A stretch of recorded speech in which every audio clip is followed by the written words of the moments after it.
Abra sua Bíblia comigo em Romanos, capítulo 12. De todas as provas que eu já passei, é bem difícil, Senhor, a gente ter que ouvir acusações do vil tentador. Lembranças do passado vêm que querem me fazer parar, ou mesmo palavras de alguém que não quer na gente acreditar. E quase parando, sem força e vigor, a gente lê a palavra e encontra bastante poder para vencer e continuar a jornada, e ver que o passado ficou para trás, pois Cristo na cruz tudo já venceu, e saber que dele não lembra mais. Eu canto pra glória de Deus. Nenhuma condenação há para quem está em ti, Jesus, cuja vida coberta está pelo sangue que desceu da cruz. É certo que provas virão, investidas do vil tentador. Nenhuma condenação há para quem está em ti, querido Senhor. Quem está no Senhor aqui? Ei! 1995, 96, eu ouvi essa música, eu acho que umas 20 vezes por dia, na fitinha cassete do Armando Filho, e na rádio 98.3, a Nova Dimensão, Maquele fazendo programa, ela botava essa música direto, e essa música, ela foi um marco de Deus para me libertar. Deus usou ela como uma condução para me libertar. E aí, reencontrei o Lapa, a gente conversou, e o Lapa arrumou com os amigos dele que tinha estúdio. Lembra os irmãos? Aí eu liguei para o Armando Filho. Nessa época ele estava, acho que na gravadora Vida, o Bom Pastor, se não me engano. E aí ele, aquela vozerona dele assim de uau, uau, uau, disse: não, irmão, pode usar a música sem problema. E aí nós gravamos essa música na voz dele mesmo, e os irmãos fizeram um fundo musical no teclado, e eu contei o meu testemunho numa fitinha cassete que está lá no meu escritório. Em 1996 gravamos a fitinha lá na casa do Lapa, tiramos a foto. 97, né, Lapa? Tu já era crente, né? 97, isso mesmo, faz 25 anos, né? E eu saía para pregar nas igrejas aqui da região. E era engraçado que ele chegava lá para pregar, estava uma faixa assim: ex-viciado, ex não sei o quê. Evangelista Luiz Hermínio, ex-maconheiro. Tudo ex. A igreja gosta de mostrar ex para os outros, né, irmão? E eu levava a caixinha de fita cassete para vender no final do culto, para ajudar a pagar na passagem. E era um sonho, o SOS Vida Jovem. E aí Deus bradou, irmãos. E toda vez que canta essa música, eu sou arremetido lá atrás. Sou arremessado por Deus lá nos primórdios da fé. Glória a Deus, né? Quando você tem uma causa, tudo contribui para ela. Não contribui? Você pode ter visão, você pode ir no terceiro céu, mas se você não tiver uma causa, não adianta de nada Deus mostrar tudo isso. Você precisa ter uma causa para a sua vida. E eu queria te dar hoje talvez algumas dicas sobre como você ser um cidadão do reino, viver nesse cenário, né? Porque existe um cenário que é o cenário de Cristo, né? O cenário do mundo, o cenário político, ele não favorece a igreja, irmãos.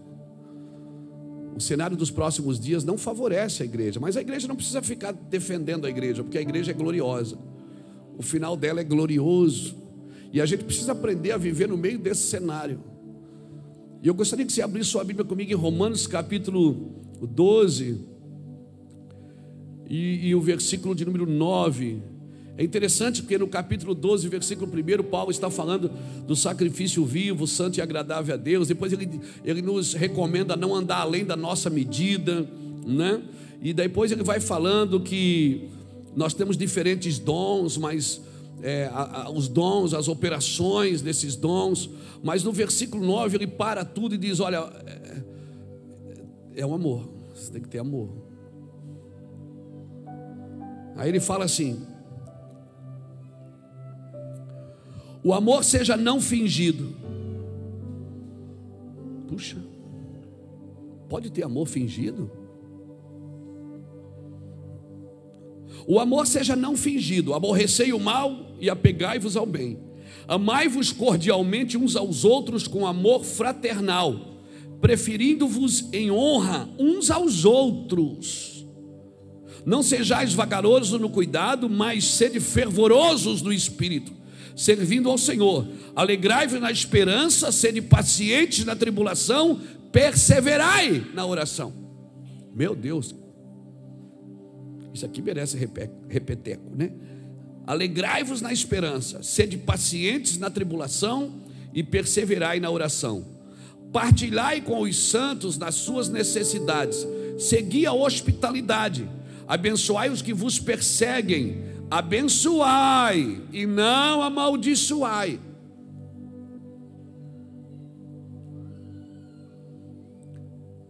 Alegrai-vos com os que se alegram e chorai com os que choram.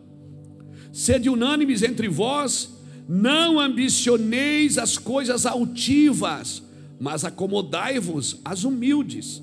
Não sejais sábios para vós mesmos. A ninguém tornei mal por mal. Procurai as coisas honestas perante todos os homens. Se for possível, quanto depender de vós, tende paz com todos os homens. Te esforça, né? Não vos vingueis a vós mesmos, amados, mas dai lugar à ira, pois está escrito: minha a vingança, eu retribuirei, diz o Senhor. Portanto, se teu inimigo tiver fome, dá-lhe de comer. Se ele tiver sede, dá-lhe de beber. Fazendo isto, amontoarás brasa de fogo sobre a sua cabeça. Não te deixes vencer do mal, mas vence o mal com o bem. Esse é um comportamento quase impossível, mas é o que a Bíblia está nos recomendando. É o comportamento para viver como um cidadão do reino de Deus no mundo de caos, no mundo de dificuldade. Irmãos, sem ter uma visão, sem ter um propósito, não adianta. Eu vou precisar de uma palavra de Deus para viver isso, eu já tenho. Eu vou precisar de pessoas que me conduzem por esse caminho, e eu posso ter essas pessoas que me ajudam, me conduzem por esse caminho. Agora, ninguém pode viver a minha vida. Ninguém pode viver a minha vida. Eu preciso viver a minha vida. Eu vou precisar de uma unção para entender algumas coisas que a minha capacidade intelectual não vai absorver tudo. Eu vou precisar de uma unção para isso. E a unção, sabe qual é o trabalho dela? A Bíblia diz que a unção, ela faz o quê? Algumas pessoas dizem, ela quebra. Não, ela não quebra, ela despedaça. Porque se ela quebrar, a gente pode colar de novo. Mas o que é despedaçado, dificilmente você consegue colar de novo. Então esse é o trabalho da unção. Há uns dias atrás nós estávamos lá em Campinas, lá na casa do pastor Juscelio, conversando, eu, o Júnior e mais alguns pastores que estavam lá. O pastor Rodrigo do Rio de Janeiro estava lá, a nossa equipe estava lá também, e o Júnior trazia uma palavra na hora da janta. Foi bem legal, que a gente está sempre conversando das coisas de Deus, né? Isso é muito importante. Que Jesus estava alterando o padrão. E eu acredito que está alterando o padrão de muita coisa. E quando Deus está alterando o padrão, isso começa a ofender a nossa mente, porque a nossa mente está acostumada a se comportar de um jeito. A nossa vida, ela está acostumada a se comportar de um jeito. E aí o que acontece? Jesus está alterando o padrão e isso ofende quem? Ofende a nossa mente. Você imagina, Davi vai derrubar o gigante com 5 pedras e um estilingue. Isso ofende a mente de qualquer guerreiro. Isso ofende a mente de qualquer guerreiro. Por quê? Porque até Golias olhou e disse: você mandaram uma criança com um pedaço de pau na mão? E Davi estava lá, riscando a faca no chão, assim, ó, riscando o cajado no chão, quebrando o padrão de um guerreiro. E ele venceu esse gigante. Quando Davi foi governar, ele não governou na sua força, ele foi buscar a arca do Senhor, para trazer a arca do Senhor para o governo de Israel. É como se ele estivesse dizendo: eu não vou governar sem a presença de Deus. Jesus pega a bacia, vai lavar o pé dos discípulos. Ele está fazendo o quê? Ele está quebrando um padrão, porque era o servo que lavava o pé do mestre. Agora o mestre sai da mesa, pega a bacia, uma toalha e vai lavar o pé dos discípulos. Pedro olhou e disse: não, o meu senhor não vai lavar, não. Ele disse: Pedro, se eu não te lavar, você não tem parte comigo. Porque, irmão, toda vez que Jesus quebra um padrão de comportamento na sua igreja, que a gente está acostumado a viver de um jeito, Deus vem e faz de outro. A gente está acostumado a discriminar, a acusar, a condenar. Eu sei que eu não estou falando dessa igreja, estou falando das outras. E aí Jesus vem e quebra o padrão. Quando ele usa, quer ver quando ele usa alguém fora do nosso padrão. A gente não está acostumado com isso. Jesus para na frente de João Batista e diz: João, me batiza. João disse: não, o padrão não, o padrão é o maior batizando o menor, você é maior que eu. E Jesus disse: João, convém que a gente cumpra a escritura, o que está escrito. Não vamos ficar discutindo aqui, você sabe quem eu sou, eu sei quem você é, me batiza logo. Jesus estava quebrando o padrão também. Então, irmão, toda vez que Deus quebra o padrão, a gente é ofendido na nossa mente. E quando eu li esse texto de Romanos hoje, né, que começa falando do sacrifício vivo, que é o santo agradável a Deus, que é o nosso culto racional, ou seja, eu preciso saber o que eu estou fazendo para Deus. Deus não cedou os meus sentidos, não tirou a minha razão, os meus pensamentos. Eu sei o que eu estou fazendo para Deus. Então, às vezes a gente, por não conhecer as coisas que estão por vir, quando elas chegam, a gente não percebe que elas chegaram, ou a gente não está preparado para se comportar no meio delas. Irmãos, se vocês ouvirem na internet as mensagens que foi pregada nesse púlpito aqui, em 2016, 2017, 2018, 2019, todo mundo que subiu aqui para pregar, seja num domingo, numa quarta-feira, num culto de missões, num café de pastor, todo mundo falava a mesma coisa, que Deus ia desacelerar o mundo. Todo mundo estava falando a mesma coisa, que Deus ia parar, que Deus ia parar. Nós íamos fazer coisas pequenas que movimentariam as coisas grandes. Entre na internet, procure as mensagens de 2017, 2018, 2019, 2014, 2015, 2012. Procure lá, você vai ver todo mundo falando a mesma coisa. Só que nós falávamos, mas não nos preparamos para ela. Aí veio a pandemia, desacelerou o mundo inteiro. Todo mundo ficou em casa desacelerado. Uns perderam emprego, outros perderam parentes, perderam amigos. Famílias foram desinstituídas.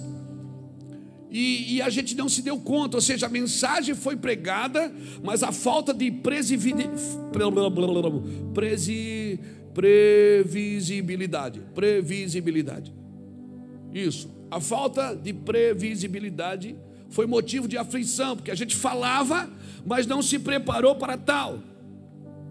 E a gente acha que o Senhor foi escondendo de nós algumas coisas. Aí quando acontece, a gente diz: ai meu Deus.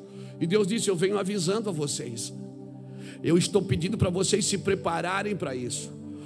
Pastor, irmãos, às vezes, não é sempre, Deus nos esconde o futuro para nos revelar a eternidade. E a gente está sempre querendo saber o que vai acontecer amanhã. Não está só no campo dos acontecimentos. Eu preciso me preparar para os próximos dias. Eu preciso entender que tem um cenário para mim viver. E esse cenário é bíblico. Esse cenário, ele não é político, ele é bíblico. E você precisa estar preparado para esse cenário. Amém, irmãos? Isso vai tocar nossas vidas, vai tocar nosso orgulho, vai tocar nossa vaidade. Quando eu falo de vaidade, sabe de quem eu lembro? De Absalão. Quando eu falo de Absalão, o que é que você pensa de Absalão? Qual é a primeira coisa que você vê na cabeça? Absalão era conhecido e ele ficou famoso por causa do seu cabelo, né? E por onde é que ele ficou preso? Quando ele morreu? Pelo cabelo. Meu irmão, o foco maior estava onde? No seu cabelo, que era alvo da sua vaidade. E ele ficou preso aonde? E morreu pendurado aonde? Pelo cabelo. Cuidado, porque se você não tiver, vamos comer o nome da palavra, é previsibilidade. Se você não tiver uma previsibilidade para os próximos dias, você pode ser movido por vaidade, você pode ser movido por ambição, você pode ser movido por necessidade, e não pelo cenário que está por vir, um cenário bíblico. Então Deus está preparando você. Meu irmão, não escapa ninguém. Isso é independente de quem você seja. Você pode ter dinheiro ou não ter dinheiro. Você pode ter fama ou não ter fama. Mas se você serve a Deus, esse cenário, irmãos, você vai fazer parte dele.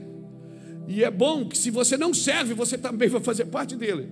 A diferença é que quando você serve a Deus e conhece aquilo que está por vir, lê as Escrituras, você se prepara para os próximos dias. Ou seja, o Espírito Santo te conduz, te tira de um ambiente de medo, te tira de um ambiente de insegurança. Amém? Amém, irmãos? Você vai se preparando para aquilo que está por vir. Uma mulher, quando está para dar à luz, que ela está a caminho da maternidade porque a bolsa estourou, ela não passa no shopping para comprar enxoval, irmão. Porque ela tem um alvo, é parir. Estourou a bolsa, já era, meu filho. Você tem que levar correndo. Ela não adianta ela dizer, passa ali no shopping que eu esqueci de comprar. Não passa, não passa. E quando a gente diz aqui, Deus não está com pressa, mas Deus tem prioridades.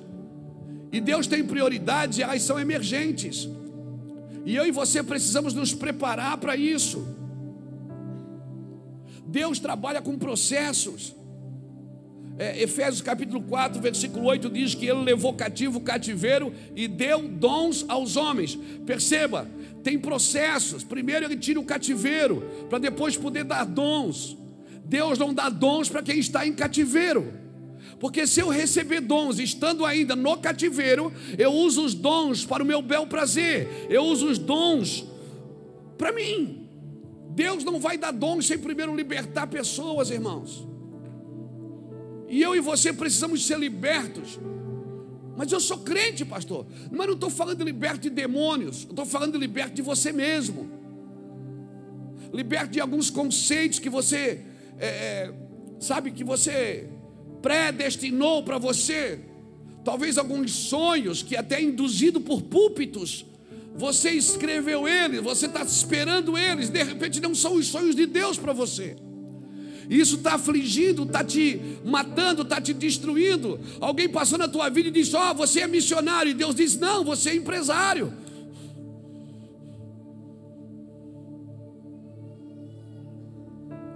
Se eu perguntasse para você o que é mais importante, ser pastor ou ser empresário?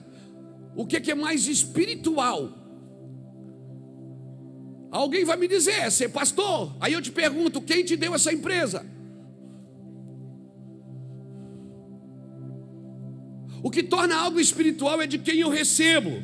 Tem empresários que foi Deus que deu a empresa, e tem pastores que não foi Deus que deu a igreja. E eu preciso entender isso. Então, induzido por uma linguagem religiosa, todo mundo quer fazer a obra de Deus. Eu tenho que fazer a obra de Deus, eu vou deixar tudo, eu vou abandonar tudo. E às vezes Deus está dizendo, não. De repente você vai ganhar milhões. Já pensou se Deus fala com você? Deus diz assim, não, você não vai ser um pastor, você vai ser um empresário. Você vai ganhar milhões e vai dar para o Luiz Hermínio fazer missão. que é que você faria? É porque Deus não chamou eu para ganhar dinheiro. Ele chamou eu para ganhar alma com o dinheiro de vocês. Ah, não quer? Eu vou orar para os outros então. Eu não vou orar para Deus me dar dinheiro. Eu não vou, não precisa. Eu vou orar para Deus dar para vocês. Você precisa entender que qualquer ambiente que Deus te colocar, você tem que dar fruto. Você tem que dar fruto. Você pode ser um vendedor de cachorro quente. Você tem que ser o maior vendedor de cachorro quente que aquela cidade já conheceu. Não, o seu cachorro quente é o melhor de todos. Ele é ungido. Porque você precisa entender que Deus não unge coisas, Deus unge pessoas. E aquilo que aquela pessoa faz debaixo de uma graça de Deus, torna ungido. Você está me entendendo, meu irmão? Se você ainda estiver num cativeiro, e às vezes o cativeiro é aqui ó, na mente, a mente não foi liberta, não entendeu o propósito de Deus. Se você receber dons estando ainda em cativeiro, você vai usar os dons para cativar os outros, não para libertar. Quem recebe dons em cativeiro, cativa. Por isso eu preciso ser liberto para ser um libertador. Eu vou falar de novo, eu preciso ser liberto para ser um libertador. Eu preciso ser ministrado para ser um ministro. Porque se eu não sou liberto, eu ainda estou em alguns cativeiros emocionais. Quando eu recebo os dons, eu uso os dons para cativar os outros em mim. Lembra quando Lázaro ressuscitou? Lembra disso? João capítulo 11, lembra? Lázaro ressuscitou, Jesus disse: Lázaro, vem para fora. Lázaro veio. Jesus olhou para quem estava do lado e disse: desatai-o e deixai-o ir. O meu trabalho não é te ressuscitar, é desatar você. Quem te ressuscita é só Jesus. Mas o meu trabalho é desatar e deixar ir. Não é desatar da morte e atar em mim. Por isso você não pode estar atado em ninguém. O evangelho que desata você das trevas, mas ata você na religião, não pode ser de Cristo.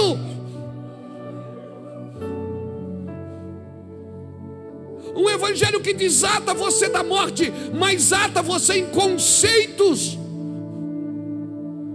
religiosos, cerimoniais.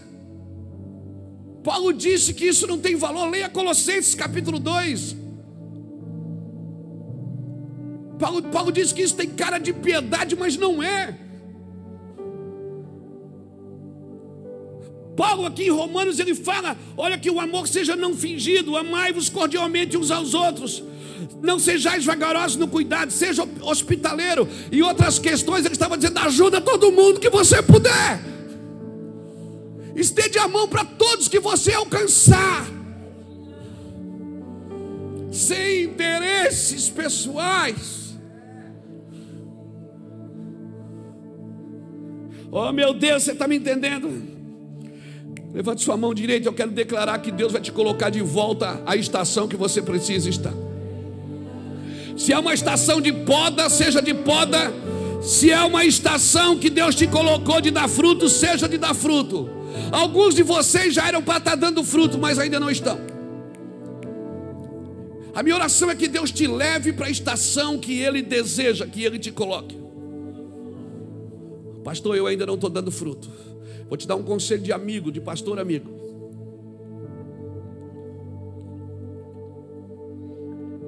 Como é que eu faço para me manter humilde e simples? Quando eu não estiver dando fruto, eu celebro quem já está dando. Dá uma inveja. Dá uma vontade de dar fruto também. Você fica pensando: puxa, ele já está dando certo e eu ainda não. Sabe o que é que você faz? Celebra com ele. Levanta as mãos dele, põe ele na tua garupa aqui e mostra, diz assim. Mas não é hipocrisia, não. Você está treinando o seu orgulho. A não ser que você não tenha, né? Então, estou fora. Você está treinando. Se você não está dando fruto, celebra todo mundo que está dando fruto. Porque, irmãos, com a medida que tu medir, tu serás medido. Com a medida que tu celebra a vida dos outros, vão celebrar a sua. Aleluia. Quer ver a sua vida mudar? Comece a celebrar a vida dos outros. Para de distribuir ofensa, de distribuir culpa. Para de acusar todo mundo porque você não deu certo. Começa a celebrar todo mundo. Começa a celebrar todo mundo que está dando certo. Tem gente que se olha assim para o lado e se diz: cara, esse cara não merece. Esse Zé Ruela aí está dando certo. Como? Celebra a vida dele. Você precisa entender que Deus está te preparando. Sabe aquela parábola, acho que é Lucas capítulo 13, versículos 6 a 9, que fala que uma figueira nasceu no meio da videira, lembra disso? Lembra que a figueira nasceu no meio da videira? E aí alguém queria ir lá cortar, o dono da videira disse: manda cortar, mas você acha que ele queria cortar? Não. Irmão, a popularidade ali qual era? Era uva. E tinha uma árvore no meio daquilo que não dava uva, dava o quê? Figo. Aí você fica ali no meio da uva. Você olha para um lado, tem uva, olha para frente, tem uva, olha para trás, tem uva. E você olha para o seu, é figo. Você diz: eu não quero figo, eu quero dar uva também. E Deus diz para você: você é diferente, meu amor. Você vai dar figo no meio da uva. Mas eu quero popularidade. Não procure popularidade, procure identidade. Procure a sua identidade no meio de qualquer lugar que Deus te plantar. Mas todo mundo aqui dá uva, mas eu vou dar figo. Por quê? Porque Deus disse que eu vou dar figo. Então você não pode estar aqui no meio, porque aqui só tem uva.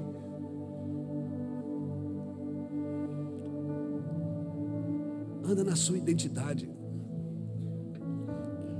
Seja você. Quando eu e Iraci, a gente começou no ministério, eu tinha uma bicicleta, eu ia pregar, e Iraci ia comigo. Às vezes ela ia, às vezes podia ir. E eu pegava lá pregando, irmão. Eu assistia os pregadores, né, da época. Eles falavam tudo assim rapidinho. Estamos aqui reunidos essa noite. Aleluia! E eu escutava aquilo, eu dizia: é isso, é uva. Eu vou dar uva também. E nós ia, eu pegava o microfone aqui, que você botar o microfone perto da boca, a voz fica grave. Pai do Senhor, irmão. E eu falava fino, que parecia um ataquário. Eu queria falar grave. E eu falava rapidinho para ninguém entender nada. Porque se entendesse, levantava e ia embora. E aí suava, e cantava, e pulava. Aí vinha com a Iraci para casa de bicicleta, ela sentada no bagageiro. E eu, né, pedalando e dizendo: foi bom, né, amor? Foi, né? Ela disse: foi bom. Mentirosa. Foi bom, amor, foi bom. Foi bom assim. Eu disse: tu viu aquela hora que eu levantei a mão assim? E ela abraçada comigo, ela dizia assim: por que você não... Assim, você acha que se Deus quisesse usar alguém como você está tentando ser, Deus tinha escolhido você? Por que você não é só você? Eu vou dizer por que você não é só você. Porque você não gosta do que você é. Você quer ser sempre alguém que você não é. E Deus te amou do jeito que você é. E Deus quer te usar do jeito que você é. Do seu jeito. Mas eu vou te falar, é que você olha para frente, olha para trás, olha para o lado, só tem uva. E você é figo. Aí você diz: eu nasci na família errada, eu não sou dessa família. Eu quero dizer que Deus não improvisa com você. Você não nasceu na família errada, na cidade errada, no tempo errado. Você pode ter sido fruto de um estupro. E você nasceu. Deus não improvisou com ninguém. Não importa a forma que você chegou aqui, Deus não improvisou. Você pode ser fruto de um abuso. Deus não improvisou. Ele ainda te elegeu antes da fundação do mundo, para que você fosse santo e irrepreensível diante dele em amor. E tudo que o Evangelho pede é que você seja simplesmente você. O João, ele nasceu para ser João. O Tonho, ele tem que ser Tonho. Amém. É você, é assim. Sabe como é que você vai ser feliz? Sendo o que Deus te chamou para ser, vivendo o que Deus te chamou para viver, nesse lugar simples. Mas não busque popularidade, busque a sua identidade. Sabe o que eu acho? Que Deus está levantando na igreja viticultores. Quem são esses viticultores? Que olham para as pessoas e ajudam elas a achar a sua identidade. Homens que vão olhar para você e não vão tentar tornar você parecido com eles. Não vão tentar mudar aquilo que você nasceu para ser. O viticultor fala daquele cara que disse assim, ó, deixa eu escavar ele, deixa eu expor as suas raízes, deixa eu colocar estrume aqui, adubo é estrume, sabia? Alguém que se importe com aquilo que você nasceu para ser, e não tente modificar a sua fala, não tente modificar a sua roupa, não tente modificar o seu cabelo, não tente modificar a sua voz, não tente modificar a sua vida, a não ser aquilo que Deus conduziu nos seus princípios. Então eu oro para que Deus levante no Brasil e na igreja brasileira viticultores, homens que vão se importar com outros homens. Amém, irmãos? Amém? Não se distraia, porque você vai achar essas pessoas. Alguém já disse que terrenos onde tesouros foram encontrados, também já pisou muita gente distraída. Terrenos onde tesouros foram encontrados, já pisou muita gente distraída, que não viu nada, não encontrou nada. Irmãos, e tem uma coisa que tira você do propósito de Deus, é a distração. A distração tira, a distração é terrível, é quase uma arma letal, porque ela tira você do propósito. É muito provável que a gente possa estar envolvido nas coisas de Deus e distraído com as nossas coisas. Se você ler com atenção Lucas capítulo 10, quando Jesus manda os 70 homens, ele envia os discípulos para preparar a sua ida. Ele envia os discípulos na frente para preparar a sua ida. E ele deu algumas recomendações. Ele disse: não cumprimentem ninguém pelo caminho. Quando você entrar numa casa, fique de casa em casa. Quando vou botar comida na mesa, come o que te põe na mesa. Jesus estava dizendo o seguinte: não se distraia com pessoas, com coisas, com comida. Não se distraia, apenas continue. Apenas continue. A minha pergunta é: como que eu vou evangelizar alguém se eu não posso cumprimentar ninguém? Se a recomendação é: não cumprimentem ninguém pelo caminho. Como que eu vou fazer evangelismo se a recomendação é: não andeis de casa em casa? O que Jesus está tentando me dizer é o seguinte: olha, cuidado, você tem um propósito, e se você parar na demanda e na expectativa das pessoas, você vai trabalhar para pessoas, não para mim. Você vai suprir a expectativa delas e não as minhas. Então, irmãos, será que nós estamos preparados?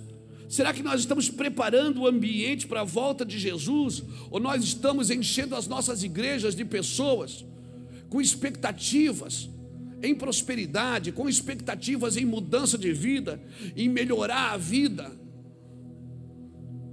Será que eu não estou tratando os púlpitos da igreja como uma terapia de grupo, quando eu deveria pregar a verdade do Evangelho? Porque eu vou dizer uma coisa: se a verdade do Evangelho não te libertar, irmãos, não me libertar, esquece, amigo. O Evangelho precisa me libertar. Por isso a minha oração para você é: não se distraia. Irmão, Deus falava com Adão ou não falava? Falava. Deus vinha e falava dentro de Adão. Deus vinha e falava dentro de Adão. E quando Adão ouviu uma voz de fora, ele se escondeu quando Deus chegou. Eu não estou dizendo que você não pode ter pessoas que ministrem em você, que te aconselhem. Nós temos isso aqui também. Eu tenho pastores que cuidam do meu coração, você deve ter também. Mas se você começar a ouvir as coisas de fora, Deus não vai conseguir mais falar dentro de você. Se Deus fala dentro, Adão, a hora que ouviu a voz de fora, parou de ouvir a voz de dentro. Eu e você precisamos ouvir o Senhor. Nós precisamos entender que as posições de Deus não mudam. Deus tem princípios imutáveis, e cada um tem uma missão dentro dessa grande comissão. Tem uma grande comissão, mas cada um tem uma missão aqui. Todos nós temos uma missão. Então você precisa fazer do seu trabalho a sua missão. É necessário que você transforme o seu trabalho, que você chama de secular, que nada é secular para quem é espiritual. O seu trabalho não é secular. Se você é um vereador, seja luz no meio deles. Se você é um comerciante, seja luz no meio deles. Amém, irmãos? Se você é um industrial, se você é um gari, porque a diferença de um gari e de um juiz é só uma diferença de informações. Todos foram criados por Deus para viver debaixo da sua graça. Por isso, viva, trabalhe, transforme esse trabalho numa missão. Porque a vida você tem em Cristo. A vida você tem em Cristo, mas a realização você tem na missão. A realização da vida você tem na missão. E eu vou te falar, por isso o seu trabalho tem que ser uma missão, porque trabalho qualquer um pode fazer, mas a missão não, você tem que empregar o coração nela. Porque não tem coisa mais terrível de você fazer uma coisa que você não gosta dela. Você tem que acordar de manhã e ir para um trabalho que você não gosta dele. Mas se você fizer dele um propósito de Deus, nós estamos com um sobrinho nosso, filho, neto do Júnior, que está no hospital. Foi transferido daqui para lá, de lá para cá. E a gente escapou aí de uma cilada, graças a Deus. E ele está aqui no Pequeno Anjo, sendo muito bem cuidado. O João, o pai dele, está lá em casa. A Gabi está cuidando do bebê. O Júnior também veio para estar com a sua família, com o seu neto. E hoje nós temos um grupo da nossa família. O João e a Gabi botaram lá: olha, ora aí por uma criança que está aqui no quarto com Noah. E a criança se passou aqui, está uma correria aqui dentro do quarto. Passa o nome, aí todo mundo, a família toda já passa o nome. E eu conheço. Já virou guerra e tal, e eu estou lá, dá o nome da criança. Você sabe o nome? Peraí que eu vou perguntar para a mãe e tal, aquela coisa. Eles estão lá com o filho deles no hospital. E a criança na cama do lado passa mal e quase morre. E aí eu escrevi para eles assim no grupo: o que Mardoqueu falou para Esther: quem sabe não foi para esta hora que você está aí. Peraí, pastor, o senhor está dizendo que Deus permite que meu filho fique doente para mim ficar no hospital com meu filho para salvar uma criança que eu nem sei o nome? É isso que eu estou dizendo. Se a sua família faz parte de uma missão, o seu trabalho é uma missão. Se a sua vida é dele, seu dinheiro é dele, seu tempo é dele, tudo que você faz glorifica o nome de Jesus. É só isso. Peraí, o senhor está falando para mim que nós gastamos quase 15 mil reais com Noah, e ainda não, ele está no hospital ainda, por causa para salvar uma criança. Você precisa entender a altura, a profundidade, o comprimento e a largura desse propósito de Deus. E precisa compreender que todas as coisas cooperam para o bem daqueles que amam a Deus e andam segundo o seu propósito. Ah, levanta essa mãozona e dá um gritão aí. Glória a Deus. Maior é o que está em nós, sim, do que o que está no mundo. Toda a vida, todo o poder, tudo que Deus tem para dar, abrimos nossas vidas para receber, e nada mais nos resistirá. maior é o que está em nós do que o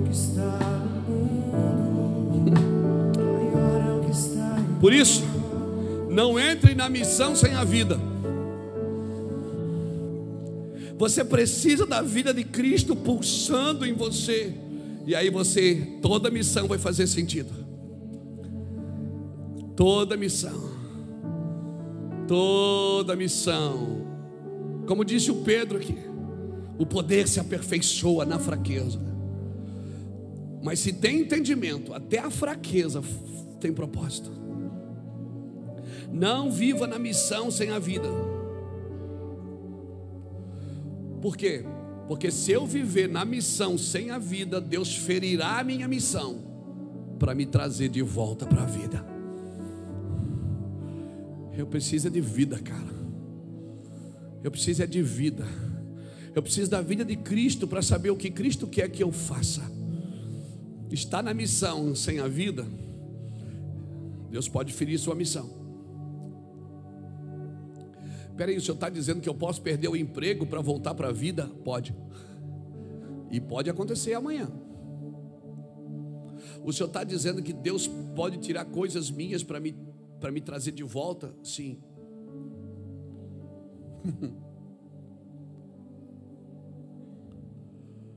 Quando você entende o propósito de Deus, você entende o propósito do seu dinheiro, do seu tempo, da sua saúde e da sua doença. Isso é um casamento, meu amigo. É na prosperidade ou na adversidade, na saúde ou na doença. Isso é um casamento, é uma aliança, acabou.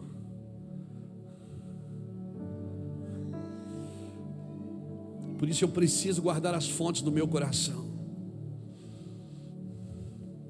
Irmãos, Paulo está falando aos romanos.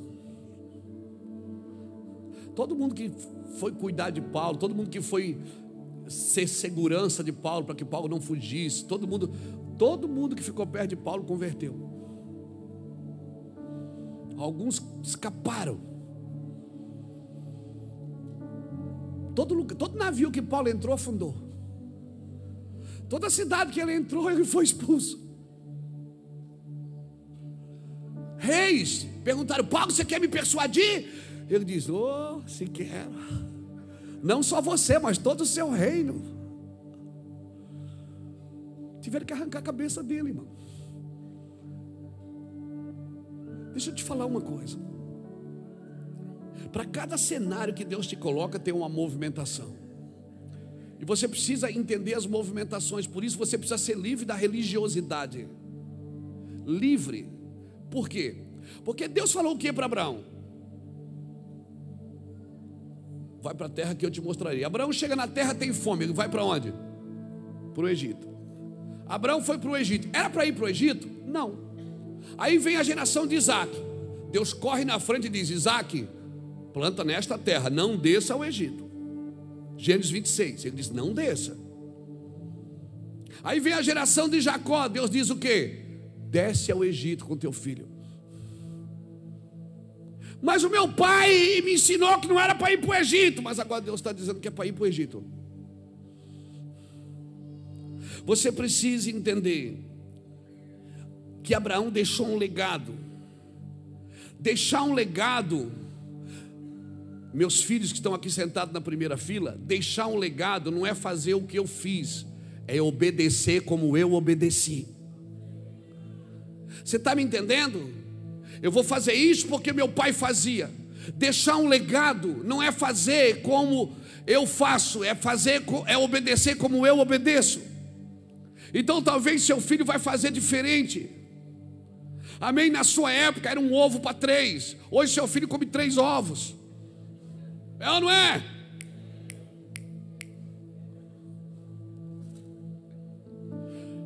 A nossa época, irmão, quem tem mais de 50 aqui? As irmãs não precisam levantar a mão para guardar vocês. Quem tem mais de 50? Na nossa época, os tempos eram difíceis, mas as pessoas eram fáceis. Hoje, os tempos são fáceis, mas as pessoas são difíceis. As pessoas se tornaram difíceis, sem paciência. As pessoas estão brigando porque alguém roubou o lugar do estacionamento. As pessoas estão brigando por causa de 5 reais de troco. As pessoas estão brigando por causa de nada. Porque os tempos ficaram fáceis, mas as pessoas se tornaram difíceis. Tempos fáceis formam pessoas difíceis. Isso alguém já falou também. O problema, sabe qual é? Quando eu me torno inadequado para alguma coisa, eu começo a me adequar a ela. Não, irmãos, você tem uma cultura celestial, você tem um princípio celestial, você tem um cenário celestial, querido. Eu amo você, mas não concordo. Pronto, e ponto final. Eu amo você, e você tem o meu amor, mas não tem a minha confiança.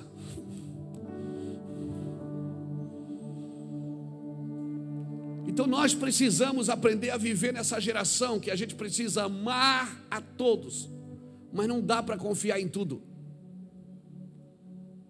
Você precisa separar o pecado do pecador, e a única forma que eu e você conseguimos é pela compaixão, é pelo amor, porque sem o amor eu vou misturar tudo.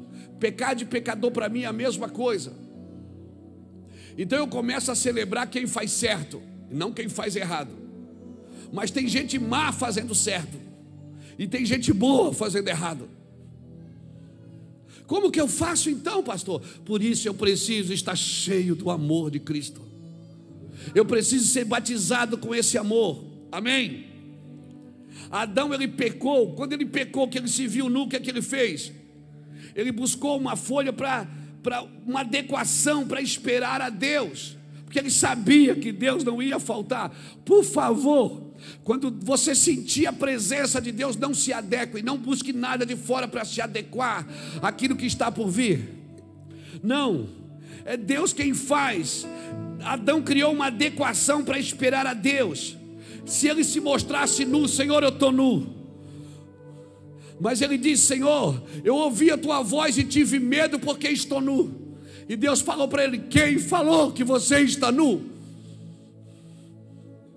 Ou seja, você está ouvindo vozes de fora e não vozes de dentro. Eu falava dentro de você. Então, querido, eu quando prego aqui, eu não vim aqui domingo para defender os interesses da igreja evangélica a qual eu pertenço. Eu estou aqui para falar do reino de Deus e a sua justiça. Eu não estou aqui para falar dos benefícios da igreja evangélica. Não. Eu não estou aqui para defender a causa da igreja evangélica, embora eu seja um cristão evangélico e pastor. Nós precisamos entender esses princípios, que tanto o conservadorismo quanto o progressismo, o conservadorismo empresta do evangelho, o progressismo sequestra do evangelho, mas todos precisam do evangelho. Tanto de lá como de cá, tanto direita como esquerda, todos precisam de Cristo. Mas o senhor é de qual? Da direita ou da esquerda? Eu sou de cima, do alto, da onde me veio o socorro? O socorro vem do Senhor.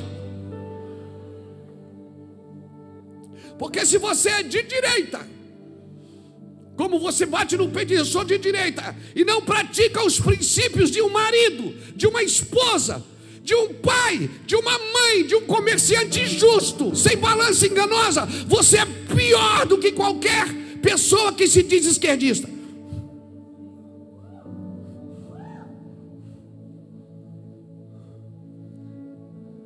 Nós precisamos entender quem somos no Senhor. Amém? A igreja brasileira, irmãos, por que eu estou falando isso? Porque ela vai assumir um protagonismo internacional. Eu quero crer que a igreja brasileira, Gladson, esses meninos que estão aqui para a missão, a igreja brasileira precisa voltar à sua ideia original, que é ir por todo mundo e pregar o evangelho a toda criatura.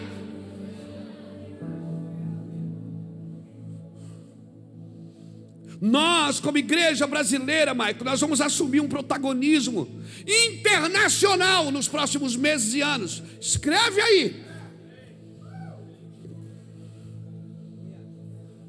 Mas eu e você precisamos nos imergir nesse útero, irmão, nesse cenário, irmãos. Não dá para ficar discutindo coisas. Irmãos, eu não falo inglês, só falo em língua estranha. Mas a igreja americana, ela está em decadência.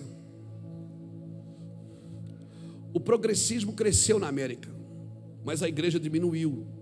E não estou falando de diminuir de tamanho, porque você pode ser grande e não ter autoridade. Você pode ser grande e não ter voz. Você pode ter uma igreja com 10 mil pessoas numa cidade e não ter uma voz na região celestial.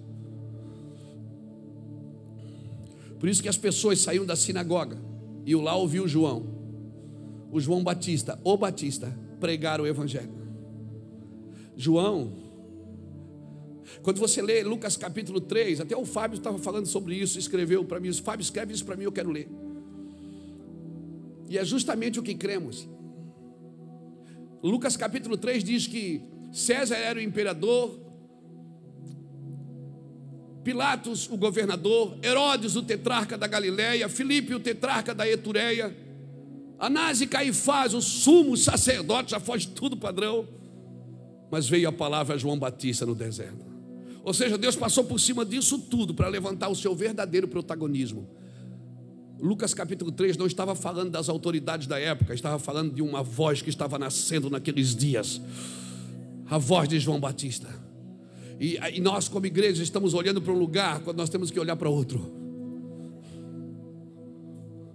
Entenda o que eu estou te ensinando aqui nesta noite. Entenda, eu sou da família, cara. Eu sou do princípio da educação. Para mim, homem é homem e mulher é mulher. Mas isso vai além disso tudo como igreja. Nós como igreja precisamos entender que o que Deus está fazendo nesses dias no Brasil. O progressismo cresceu muito, mas a igreja precisa crescer mais. A gente vê as notícias na internet, vê as notícias nos telejornais e diz, vai ficar cada dia pior. Isso você está certo, vai mesmo. A minha pergunta é, de que lado você vai ficar? Do lado que está vendo que está piorando, ou vai ficar do lado de um cenário bíblico que está sendo preparado para a volta de Cristo?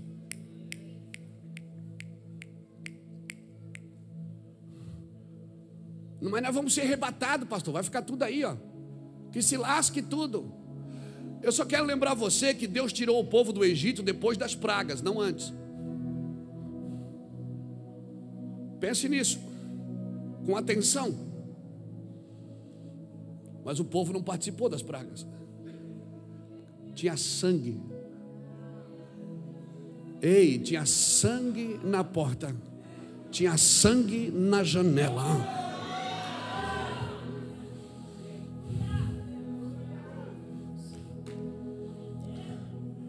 Eu vou te falar, se você não vê coisa ruim, você não se torna um soldado.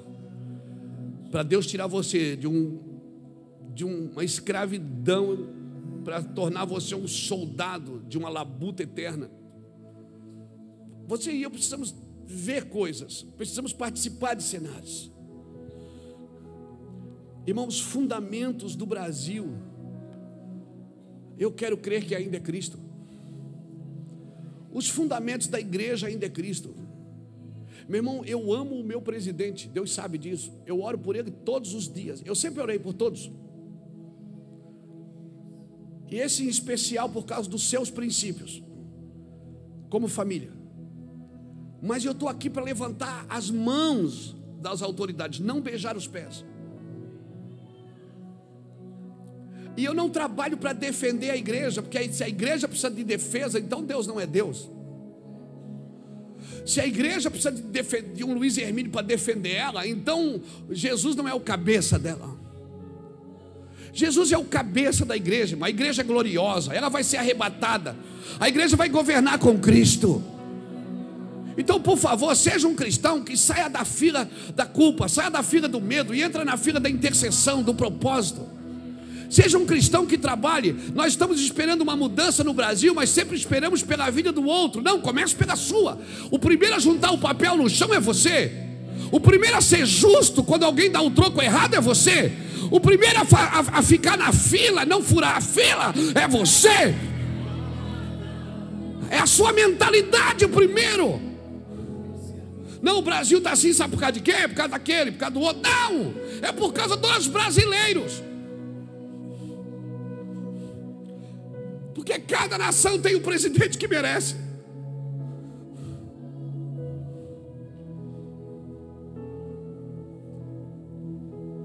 Não adianta eu olhar e dizer assim: meu Deus, que cidade suja. Pega você a vassoura e varre pelo menos a frente da sua casa. Pega você o pincel e pinta pelo menos você o muro da tua escola. Mas nós não. Nós estamos na fila dos pedintes. Nós, como cristãos, estamos lá na fila do bem-estar social pedindo uma cesta básica, quando era para a gente estar levando cesta básica. Alô? Vocês estão aqui? Eu falei para você ir embora antes, lembra? Lembra que eu te avisei? É melhor você sair agora.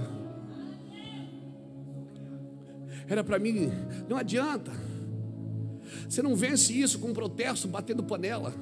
Você não vence isso com protesto, com manifestações. Sabe como é que se vence isso? Com oração, meu amigo. Com jejum e com justiça, com prática de justiça. Fazendo a coisa certa, do jeito certo, na hora certa. Você acha que a sua luta é contra a ideologia de gênero? Você acha que a sua luta é contra a corrupção da política? Não, eu vou dizer qual é a sua luta. A sua luta é contra a fome. A sua luta é contra as pessoas desamparadas. A sua luta como igreja é criar um altar para servir. Mas não, irmãos, nós não entendemos o nosso protagonismo. Em toda a história nós vemos a integração da igreja e do Estado. Uma hora a igreja é política, outra hora a política é eclesiástica. Ok, está tudo certo. E Deus, eu e você só precisamos entender uma coisa: que Deus criou realidade, mas criou nessa realidade a possibilidade de modificar. Deus criou uma realidade em você. Tem alguém habitando em você chamado Espírito Santo. Você está me ouvindo? Ele está aí? O Espírito Santo habita em vós. Então tem uma realidade habitando em você, o Espírito Santo. Deus cria uma realidade em nós, mas Ele nos dá a condição de mudar essa realidade. Exemplo: Deus cria um ovo. Se eu pegar esse ovo, quebrar esse ovo, botar um salzinho, pegar um garfo, bater esse ovo, botar uma farinhazinha, botar esse ovo numa frigideira. É frigideira? É isso aí. Eu faço o quê?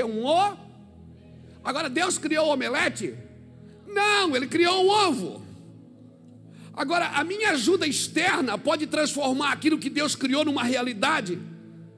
A minha ajuda externa pode transformar a realidade daquilo. Por isso, cuidado, para que as suas ajudas externas não transformem a realidade das coisas como Deus criou. Porque um dia você vai ter que prestar conta de como Deus criou, de como Deus fez. Cuidado para que as suas ajudas externas não sejam tentadas a mudar a realidade de Deus. A igreja deve ser influenciadora. Qual é o governo que deu certo no Velho Testamento? Reis, profetas e sacerdotes. Nós queremos um rei, mas nós não temos sacerdócio para sustentar. Nós queremos um rei segundo o padrão da igreja, mas nós precisamos ter um sacerdócio para sustentar. Quando Israel pediu um rei, Deus deu um rei. Deus deu Saul. Mas a igreja não tinha sacerdócio. Saul trabalhava para satisfazer o povo. O povo dizia: nós queremos sacrifício. Saul dizia: deixa que eu faço.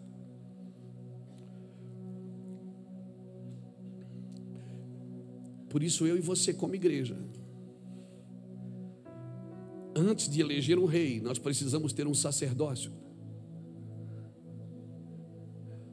Saul foi a escolha de um povo, mas Deus já tinha a sua escolha, que era Davi. Quando Davi é ungido rei, qual foi a primeira atitude de Davi? Ele disse: eu vou lá buscar a arca. Eu não vou governar sem o sacerdócio.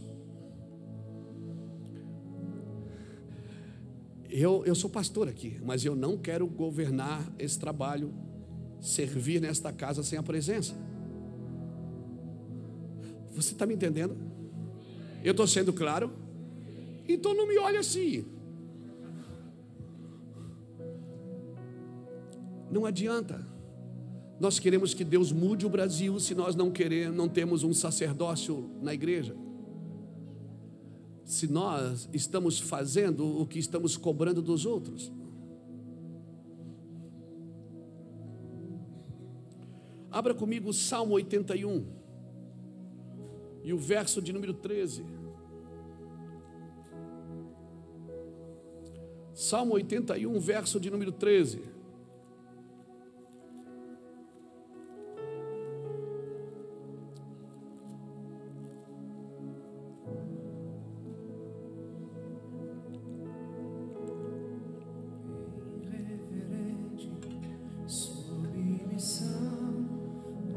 Nos rendemos, nos entregamos. Eu vou ler o 13 e o 14.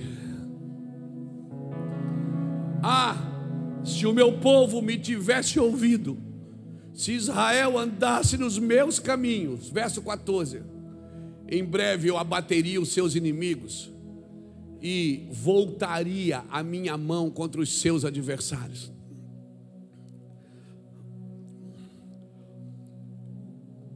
Como que Deus está pedindo para a gente obedecer? Como que Deus está pedindo para a gente viver nesses dias? Ouve. Se vocês ouvirem, essa guerra não é sua, é minha. Essa guerra você não vai ter que pelejar. Você só precisa obedecer. Fica com os ouvidos abertos, irmãos, porque isso vai mexer na sua empresa, vai mexer na sua família, vai mexer na sua casa. Eu quero declarar isso sobre a sua vida. Se ouvirmos a Deus e andarmos em seus caminhos, Ele abaterá os inimigos e levantará suas mãos contra os adversários. Como é que eu vou lidar com essa desordem social que desfigura a imagem e a semelhança de Deus das pessoas? Eu acredito que nós precisamos de uma refundação de valores, de um reabibliamento de princípios e de uma paixão violenta pela causa de Cristo. A causa de Cristo é a minha missão. Amém, irmãos? Pastor, mas a gente é só eu. Eu trabalho num lugar que só tem eu que acredita nisso. Deixa eu te falar uma coisa. Na multiplicação dos pães, quantas pessoas comeram? 5.000 comeram. Quantas serviram? 12 serviram. E quantas ofertaram? Um menino. Ei, a necessidade da maioria sempre se serviu da fé da minoria. A necessidade da maioria sempre se serviu da fé da minoria. Então se tem 5.000 para comer, não importa. Só tem 12, tem poucos obreiros para servir, não importa. Eu quero saber se tem um para ofertar. Se tem um só que acredita. Procuro dentre vós um homem só. Um só que fique na brecha. Ezequiel 22:30, para que eu não destrua a cidade. Um homem só, alguém que creia mais do que qualquer coisa, alguém que tenha coragem de crer, alguém que tenha coragem de viver para isso. Porque, irmão, a necessidade da maioria sempre se serviu da fé da minoria. Mas é só eu sozinho lá em casa que creio. Vai. Só eu sozinho no meu trabalho que creio. O fato de você crer diferente não é para menosprezar os outros, não é para zombar dos outros, não é para pisar nos outros. É para ser a voz de Deus no coração dessas pessoas, para ser as mãos de Deus na vida dessas pessoas, para ser o favor de Deus na vida dessas pessoas. Amém, amém. Pastor, então o que aconteceu? Porque eu já fui assim, eu já criei. Eu vou te falar o que aconteceu. 1 Coríntios capítulo 15, versículo 1. Lembrai-vos do evangelho que recebeste, da qual foste salvo. Você não pode perder de vista aquilo que te salvou um dia. Você não pode perder de vista aquilo que te libertou um dia, aquilo que te tirou do pecado. Pastor, mas eu não estou mais no pecado. Deixa eu te falar, na conversão Ele tirou você do pecado. Agora na pureza, na santificação, Ele está tirando o pecado de mim e de você, para que a gente possa entrar na brecha, na presença de Deus. Então nós devemos nestes dias permanecer em lamento. Nós devemos permanecer em lamento. Lamento não é murmuração. Lamento é um tempo de reconhecer as mazelas. Deus deseja levantar vozes proféticas nesses dias. Irmãos, esse culto é profético. Eu aconselho você a chegar em casa e ler e ouvir de novo. Deus está tentando despertar você. Onde é que nasceu a voz que clama? Nasceu aonde? No deserto. Ela surge em meio a um governo corrupto. Ela surge em meio a um sacerdócio corrupto. Ela surge no deserto.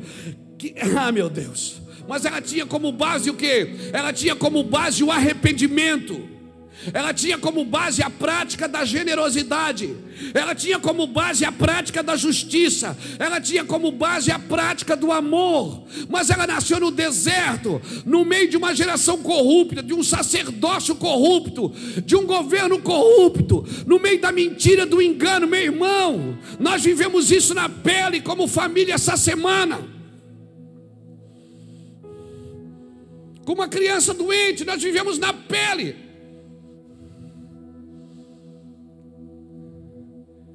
Vivemos isso, experimentamos a corrupção da saúde. Isso está em todo canto, todo mundo quer levar vantagem. E não importa se é com a doença do outro, se é com a morte do outro, se é com a perda do outro. O importante é que eu preciso ficar bem. O mundo perdeu a moral. As pessoas estão matando por dinheiro. E não é com armas na mão, não. É com canetas, com jalecos. Então não pense que vai mudar, porque não vai. Agora você pode mudar. Você pode mudar por causa do amor de Deus que está derramado em seus corações. Porque a tribulação pode produzir a perseverança produz a experiência produz a esperança, e a esperança não traz confusão, porque o amor de Deus é derramado em nossos corações. Meu irmão, me entenda no seu espírito. Você está sendo assaltado de todo lado. Você está sendo assaltado de todo lado. Quando abastece seu carro, quando interna seu filho, você está sendo assaltado quando compra um pão, quando vai ao mercado, você está sendo assaltado, não precisa mais de ninguém apontar um revólver para você. Você está sendo doutrinado para usar cabresto, para usar algemas. Mas eu vou te falar, Cristo vai bradar. O plano redentivo de Deus, ninguém pode mexer nele. Ele ainda não está, ele ainda não começou, não. O cenário está sendo preparado. Nós estamos ali como que em Lucas capítulo 3. A apresentação do cenário de Lucas capítulo 3 tem mais a ver com o surgimento de João Batista do que com a corrupção daqueles homens daquela época. Eles não estavam ali para ser determinantes. A Bíblia diz, um era imperador, o outro era o governador, o outro era o tetrarca, que era como um prefeito, o outro era sumo sacerdote no templo, mas a palavra não veio para nenhum deles. A palavra pulou isso tudo e foi lá em João Batista no deserto.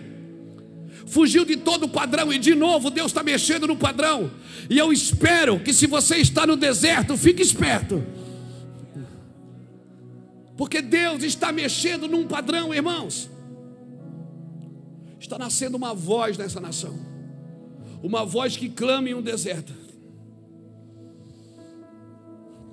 Por isso que a Bíblia chama em João capítulo 12 dos dias de João Batista.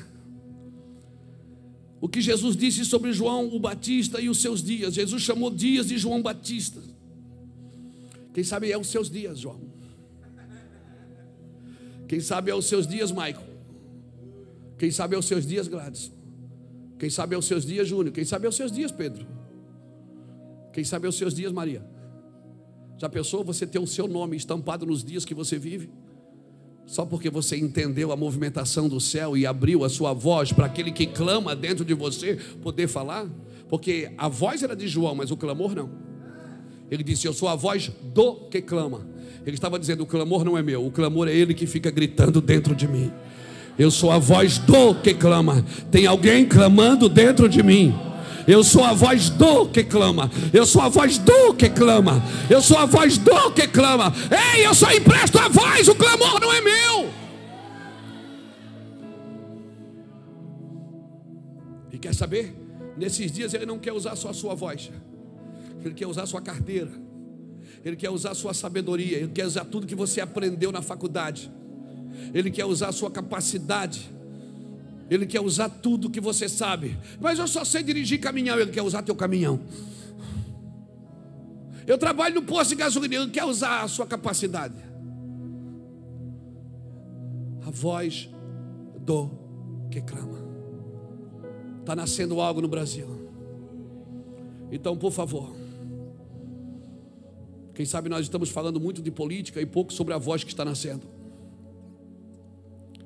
Quem sabe nós estamos falando muito de um cenário externo, quando um cenário interno está sendo moldado dentro de nós.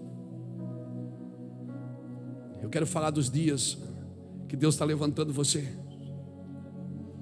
Parece que as pessoas nesses dias estão alienadas. Um ambiente de medo e de insegurança. Meu Deus, Jesus, Paulo ensinou aqui em Romanos 12, olha, o amor seja não fingido, faz assim, faz assado que vai dar certo, faz assim que vai dar certo. Se o teu inimigo tiver fome, dá, mas ele não congrega comigo, vai, mas ele é de outra religião.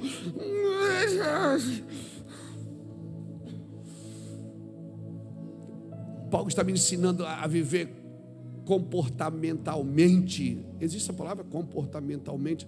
Existe, se não existe, está criado. Paulo está te ensinando a viver nesses dias de caos. Parece que a pandemia salientou um pouco o comodismo ou a comodidade da igreja. Parece que a gente se acomodou em algumas coisas, ficou com medo de agir em outras. Parece que a igreja está querendo responder coisas que ela não sabe, quando ela devia estar respondendo coisas que Deus deu para ela fazer. Ela está querendo responder coisas que ela não sabe. Talvez você diga: mas a gente nunca passou por isso. Mas a igreja já passou. A igreja já viveu a febre na Europa em 1400 e alguma coisa. A igreja viveu a peste na Europa, onde devastou a Europa. Então a igreja já viveu nesses cenários. A igreja já teve outras vidas de perseguição, na época de Nero. Então, como é que a gente faz? Vamos estudar como eles sobreviveram. Vamos estudar como eles venceram aquelas guerras. Matavam um crente na fogueira, nascia 20.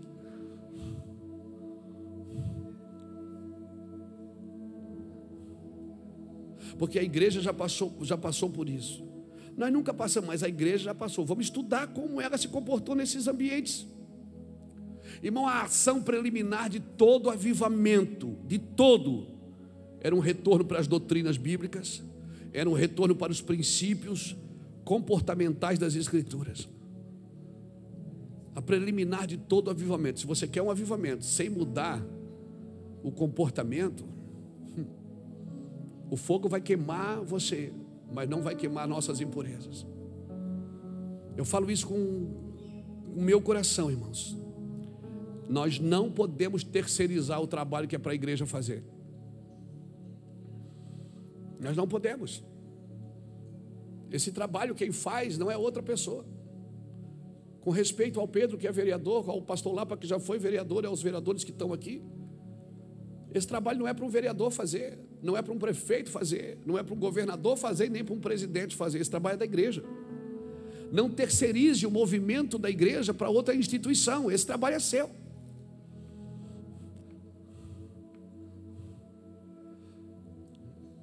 Eu acredito que o Lapa entendeu um pouco isso esses dias. Ele ia ser candidato a deputado. Ele disse: não, eu não sinto direção, Luiz, eu vou cuidar das obras sociais do ministério.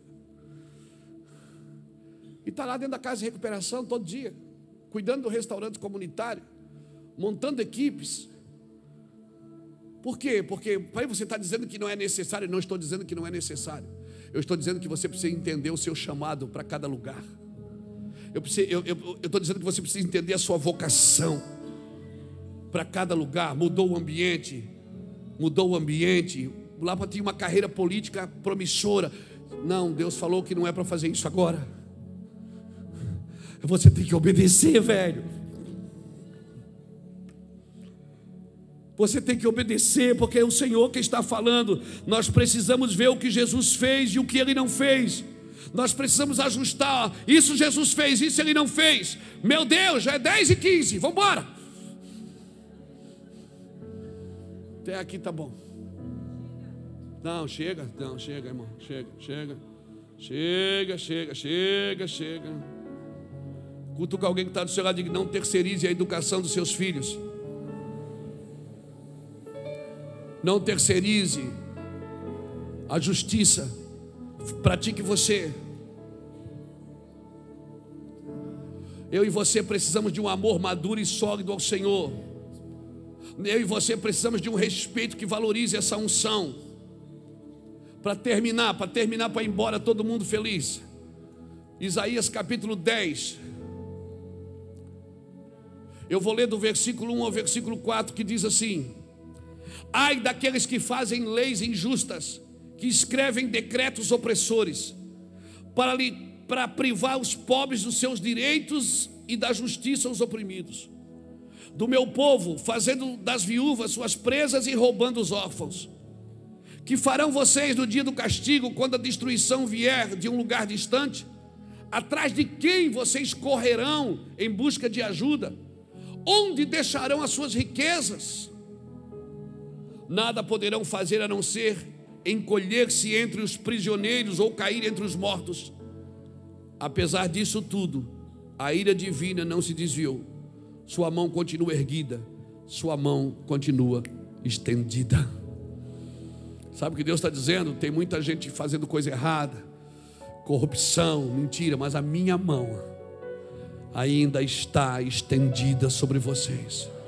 E se você tiver que depender de alguém, dependa de Deus para tudo.